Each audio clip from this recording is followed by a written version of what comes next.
Hello बच्चों, स्वागत है आप सभी का। मेरा नाम है फरहान अख्तर। आप देख रहे हैं एके डिजिटल इंस्टीट्यूट चैनल। तो बच्चों, इसके पहले वाले वीडियो में मैंने बायोलॉजी का सिलेबस बताया था क्लास 12th के लिए। तो आज मैं लेकर आया हूँ केमिस्ट्री का सिलेबस। जब आप लोगों ने टीचर्स टीम का वीडियो देखा था तो उसमें आप लोगों को पता चला होगा कि केमिस्ट्री और बायोलॉजी मैं पढ़ाने वाला हूँ और फिजिक्स और मैथ आप लोगों को पढ़ाएंगे आशु सर। इसके बाद जो इंग्लिश वाला पोर्शन है 12th का, वो पढ़ाएंगे जयप्रकाश सर। और अगर मैं क्लास 11th का बात करूँ तो जयप्रकाश सर पढ़ाएंगे इंग्लिश। उसके बाद साइंस में हम और आशु सर दोनों लोग पढ़ाएंगे, ठीक है। और उसके बाद जो मैथ वाला पोर्शन है वो पढ़ाएंगे आशु सर, जिसमें से साइंस वाले पोर्शन में मैं बायोलॉजी वाला पोर्शन पढ़ाऊँगा, बाकी फिजिक्स और केमिस्ट्री आशु सर पढ़ाएंगे, ठीक है। और इसके बाद हम लोगों ने एक नए सर को आपसे मिलाया था जिनका नाम था अमित सर। तो उनको आप लोगों ने देखा ही होगा। अगर वो आपने वीडियो नहीं देखा है तो आप हमारे चैनल पर जाके देख सकते हैं। दो वीडियो के पहले ही वाला वीडियो है, आपको मिल जाएगा, ठीक है। तो उसमें हमने टीचर्स टीम के बारे में बताया था। तो आज हम लोग शुरू करते हैं केमिस्ट्री के सिलेबस के बारे में। क्लास 12th का केमिस्ट्री का सिलेबस है, ये न्यू सेशन के लिए है बच्चों, 2025 और 26 के लिए। जो भी बच्चे 2026 के लिए एग्जाम देंगे उनके लिए बहुत महत्वपूर्ण वीडियो है। किताब में से क्वेश्चन शुरू करने से पहले या फिर टॉपिक शुरू करने से पहले आप लोगों को पता होना चाहिए कि हमें पढ़ना क्या क्या है। तो पढ़ने की शुरुआत होती है यहाँ पर एनसीईआरटी बुक से, ठीक है। एनसीईआरटी बुक का सिलेबस है, ये यूपी बोर्ड के लिए है। और ये सिर्फ यूपी बोर्ड के लिए नहीं है, अगर आप बिहार बोर्ड से हो या फिर महाराष्ट्र बोर्ड से हो, और ये सिलेबस आपके सिलेबस से मिलता हुआ है, क्योंकि आपको पता होगा राष्ट्रीय शिक्षा नीति लागू हो गई है, जिसके तहत एनईपी में हम लोगों को पूरे राज्य में या पूरे देश में एक ही तरह का सिलेबस पढ़ाया जाता है। तो ज़रूरी नहीं है कि यूपी बोर्ड के लिए है तो सभी यूपी बोर्ड वाले ही पढ़ें, दूसरे राज्य के बच्चे भी इसको पढ़ सकते हैं। तो जैसा कि हम लोग शुरुआत करते हैं अपने पहले टॉपिक के बारे में, इसमें देखते हैं आगे, ठीक है। तो देखिए, पहला टॉपिक है, यहाँ पर बताया गया है कि जो प्रश्न बनता है वो कितने नंबर और कितने प्रश्न आते हैं वो कैसे बनता है, ठीक है। यूपी बोर्ड के लिए है ये, और दूसरे बोर्ड के लिए हो सकता है अलग प्रकार से बने कि लॉन्ग क्वेश्चन 4 दे दे या शॉर्ट क्वेश्चन 5 दे दे। तो ये यूपी बोर्ड वालों के लिए है, रसायन विज्ञान कक्षा 12 का। तो बहुविकल्पी प्रश्न आपके 6 आते हैं, क से लेकर च तक, और सभी एक एक नंबर के रहते हैं, जिससे पूरा आपका 6 नंबर का हो जाता है, ठीक है। इसके बाद 2 अंक वाले प्रश्न आते हैं 4, यानी 2 अंक वाले शॉर्ट प्रश्न, यहाँ से लेकर के यहाँ तक के सभी शॉर्ट प्रश्न होते हैं ये, और ये लॉन्ग प्रश्न होते हैं।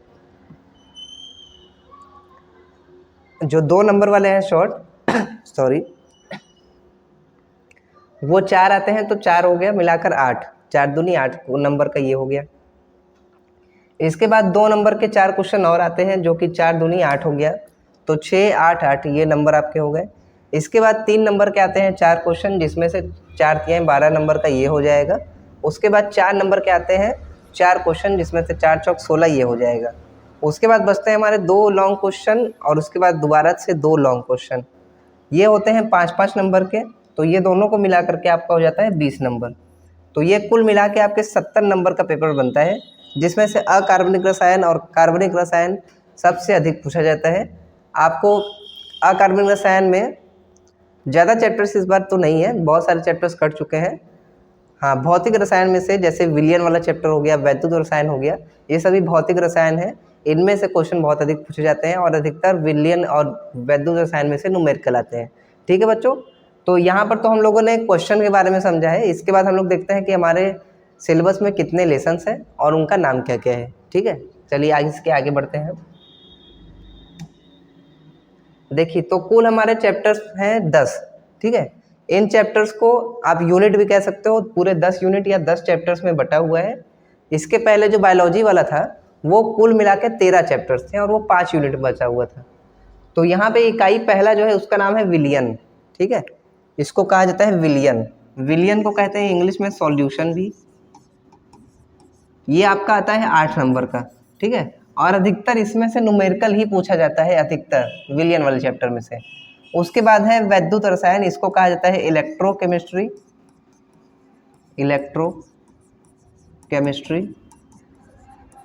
ठीक है बच्चों। इसके बाद आता है रासायनिक बल गतिकी, इसको कहा जाता है केमिकल काइनेटिक्स,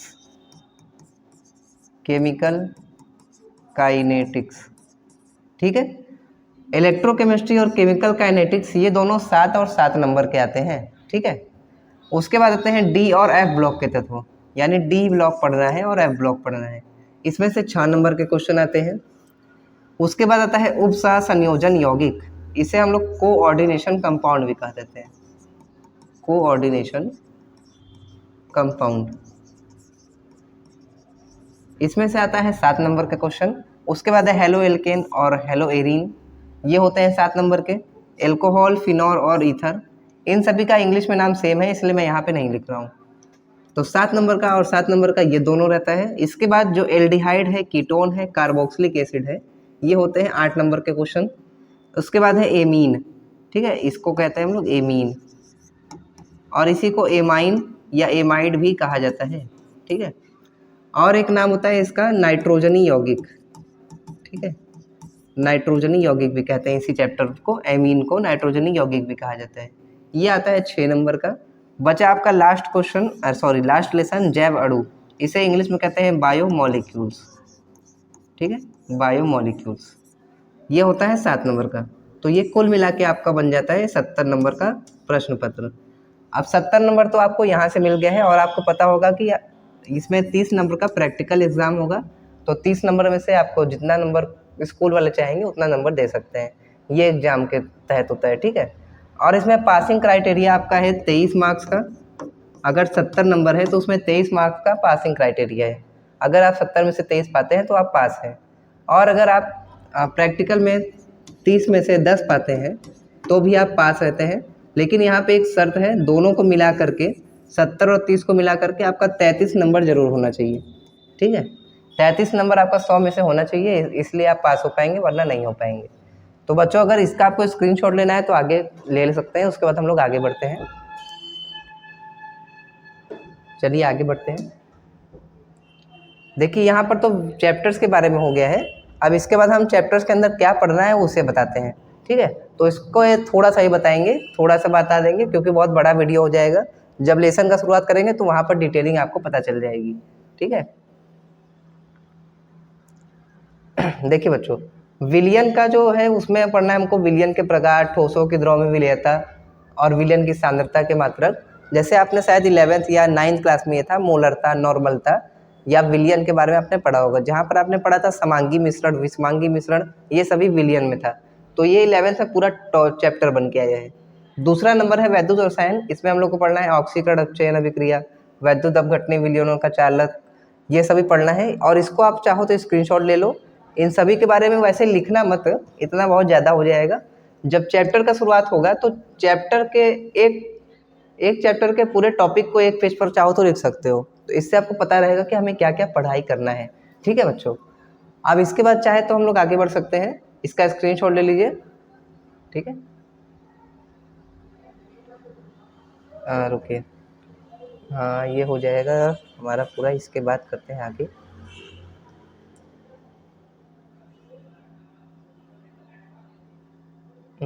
चलिए थोड़ा सा आगे बढ़ गया है ज़्यादा।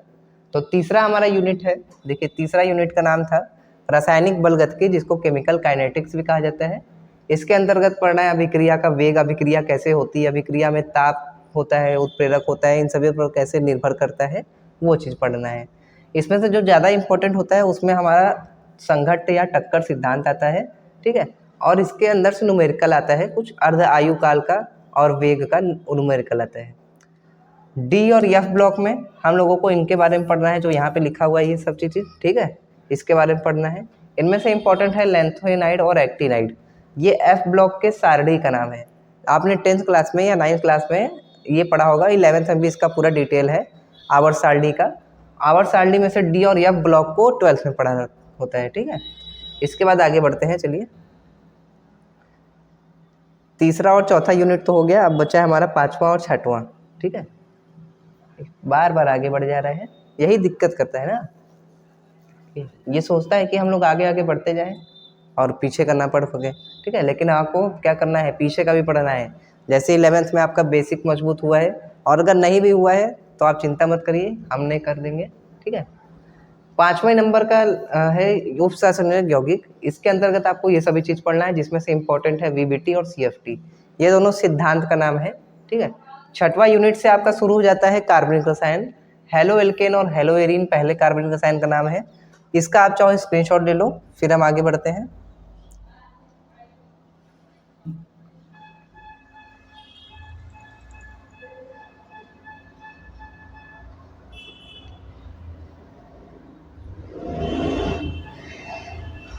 चलिए बच्चों देखिए, 7वां यूनिट है हमारा एल्कोहल, ईथर और फिनॉल। एल्कोहल, फिनॉल और ईथर। उसके बाद 8वां है एल्डिहाइड, कीटोन और कार्बोक्सिलिक अम्ल। अब इसके अंतर्गत क्या क्या आपको पढ़ना है, इसका भी आप लोग नाम देख लीजिए, ठीक है। इसका भी स्क्रीनशॉट ले लीजिए। तो बढ़ते हैं अपने लास्ट 2 यूनिट की तरफ, जिसमें से 9वें यूनिट का नाम है एमीन, ठीक है, एमीन। और उसके बाद 10वें यूनिट का नाम है जैव अणु। इस एमीन को भी मैंने यहाँ स्टार्टिंग में बताया था कि एमीन वाले चैप्टर को हम लोग नाइट्रोजनी यौगिक भी कहते हैं, नाइट्रोजनी यौगिक, या एक और नाम बुक में लिखा रहता है नाइट्रोजन युक्त कार्बनिक यौगिक। तो ऐसा कार्बनिक यौगिक जिसके अंदर नाइट्रोजन होता है उसे नाइट्रोजनी यौगिक या फिर एमीन कहा जाता है। अगर मान लीजिए मैं इसका आपको एग्जाम्पल बताऊं, तो एग्जाम्पल होता है RNH2, ठीक है, RNH2 होता है इसका एग्जाम्पल एमीन का। R का मतलब यहाँ पर कार्बनिक यौगिक से है। जैव अणु में हम लोग देखिए, जैव अणु जो चैप्टर है ये आपके बायोलॉजी के लिए भी इम्पोर्टेंट है, जिनने बच्चों ने बायोलॉजी लिया हुआ है और केमिस्ट्री लिया हुआ है, ठीक है। तो अगर मैथ ग्रुप के बच्चे हैं, ठीक है, या मैथ ग्रुप के बच्चे हैं या बायो ग्रुप के बच्चे हैं, तो दोनों के लिए ये वाला चैप्टर जरूरी है। अब देखिए ऐसा क्यों, जैव अणु में हम लोग पढ़ते हैं कि हमारे जीवित शरीर के अंदर कौन कौन से केमिकल पाए जाते हैं और जो हमारा शरीर होता है वो किन किन चीज़ों से मिलकर बना होता है। जैसे आप लोगों ने सुना होगा जो बॉडी बिल्डर्स होते हैं उनको क्या सबसे ज़्यादा ज़रूरत होता है, प्रोटीन का। तो प्रोटीन कैसे बना हुआ है, इसके अंदर कौन कौन सी चीज़ें पाई जाती हैं, कितने कार्बन की श्रृंखला पाई जाती है, कितने कार्बन से मिलकर बना होता है, ये सभी चीज़ हम लोग पढ़ते हैं जैव अणु के अंतर्गत। तो जैव अणु जो चैप्टर है वो बायो में 11th क्लास में है। तो जितने बच्चे बायो में पढ़ चुके हैं 11th क्लास में, उनके लिए ये आसान होगा। इसलिए मैंने आपसे कहा था कि ये जैव अणु वाला बायोलॉजी में भी है, क्योंकि 11th क्लास में ये था। तो जितने बच्चे बायोलॉजी वाले हैं उनके लिए आसान है, अगर उन्होंने पढ़ा है तब, ठीक है। तो देखिए इसमें क्या क्या पढ़ना है ये भी देख लीजिए एक बार। डीएनए आरएनए की संरचना के बारे में पढ़ना है, कार्बोहाइड्रेट यानी चीनी, सुक्रोज, इन सब के बारे में पढ़ना है। तो ये हमारा लास्ट चैप्टर था, इसका भी स्क्रीनशॉट आप लोग ले लो।